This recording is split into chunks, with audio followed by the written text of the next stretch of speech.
मौसम की तैयारी। तिलरिया वन में ठंडक दस्तक दे रही थी। सभी जानवर आने वाली कठिन मौसम की तैयारी में लगे हुए थे। एक पेड़ पर रहने वाली चिड़िया भी उनमें से एक थी।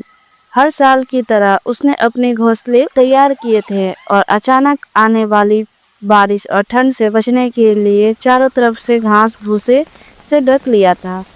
सब कुछ ठीक चल रहा था कि फिर एक दिन अचानक बिजली कड़कने लगी और देखते देखते घनघोर वर्षा होने लगी। बारिश से ठंड बढ़ता गया और सभी जानवर अपने अपने घर की तरफ भागने लगे।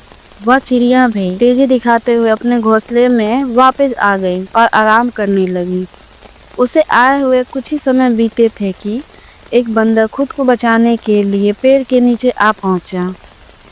चिड़िया ने बंदर को देखते ही तंच मारते हुए कहा, तुम तो इतने होशियार बने फिरते हो, तो भला ऐसे मौसम के लिए घर क्यों नहीं बनाया?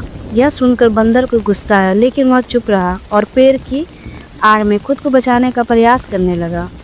थोड़ी देर शांत रहने के बाद फिर चिड़िया बोली, पूरी गर्मी इधर उधर आलस में बिता दी, अच्छा होता अपने लिए एक घर बना लेते। यह सुनकर बंदर को गुस्सा आया, तुम अपने काम से काम रखो, मेरी चिंता मत करो, बंदर ने कहा।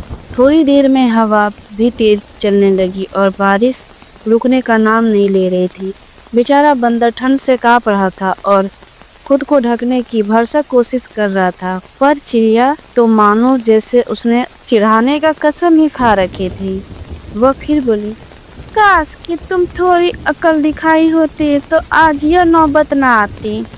कम से कम अब घर अपना बनाना सीख लेना। इतना सुनते ही बंदर गुस्से से पेड़ के ऊपर चढ़ गया और बोला, भले ही मुझे घर बनाना नहीं आता, लेकिन मुझे तोड़ना अच्छे से आता है।